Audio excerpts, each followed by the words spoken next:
Oh, hi everybody! Welcome to Mob Hammer. I'm Mob.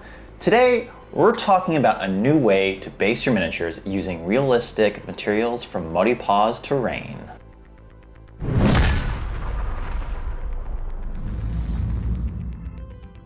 Now, there are a lot of basing options out there. You've got acrylic textured paints, flaky scattered materials, even molding clay that you can shape however you want. Personally, I like bases that look natural, something gritty with real depth. The tricky part is always figuring out glue consistency and making sure your base doesn't crumble off in transit or on the tabletop. That's where Muddy Paws Terrain comes in. This small Illinois-based brand is taking a fresh approach using a polymer-infused sand that hardens with just water, no glue needed.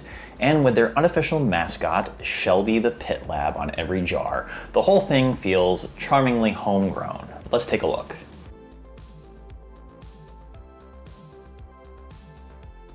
The application process is straightforward. First, spray the surface you want to cover with water. Sprinkle on the terrain material and clean up the areas you don't want covered. After 5 minutes, give it another spritz of water to help solidify it. From there, you can either let it sit and add more material. Depending on your climate, it can cure fairly quickly. But if you really want it to be rock solid, pun intended, leave it for 24 hours. I was honestly surprised by how durable it got. That being said, filming it was a little tricky, trying to keep my camera in focus without sprinkling half the jar onto my gear, but hey, that's not something most of you will have to worry about. Let's walk through each of the jars. On their website, Muddy Paws currently sells 6 different basing materials, all of which they were kind enough to send to me to review. Pearl, the lightest of the set. To me, it feels snowy, though it could also pass as white sand. Because it's so bright, you could easily shade it with a wash for more depth, or even tint it with contrast paints to create more unique effects. Tan, a classic desert or beach sand. This worked perfectly for my Battletech miniature, and I like the chunkier texture compared to Pearl. Gray, similar to tan, but with darker specks mixed in, making it feel more natural, like actual earth with bits of stone. Fieldstone, a step up from gray with a higher contrast. Darker flecks alongside lighter ones. I used it on a cave squig and it gave the base a nice variety of tones.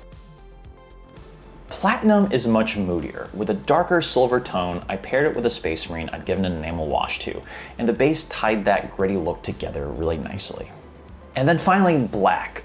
On its own, it's already a little dramatic, but it's also the perfect base for dry brushing. I primed it black, dry brushed grays and whites, then glazed it with a moody mauve for an alien planet effect. Probably my favorite of the set for sheer versatility. Now, it's a pretty cool product, but there are some tips, tricks, and safety information I want to tell you about.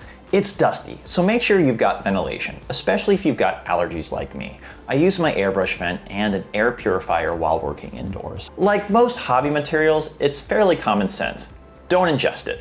Mask up if you're sensitive, no shame in protecting your lungs. Safety first. Each jar contains a lot of material, plenty for many projects. I found it easiest to flip the jar lid upside down inside a hobby bowl, so I could sprinkle terrain out and return any excess into the jar.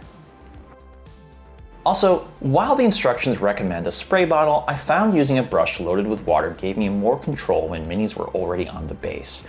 It's also easy enough to brush material off the miniature before it fully cures with just a brush wiping. Not that hard. I've really enjoyed working with Muddy Paws Terrain, and I plan to keep it in my rotation for future projects. If you'd like to try it out yourself, check out the link in the description and use code MOBHAMMER for 30% off. Thank you so much for watching, keep hobbying, and I'll see you next time. Bye!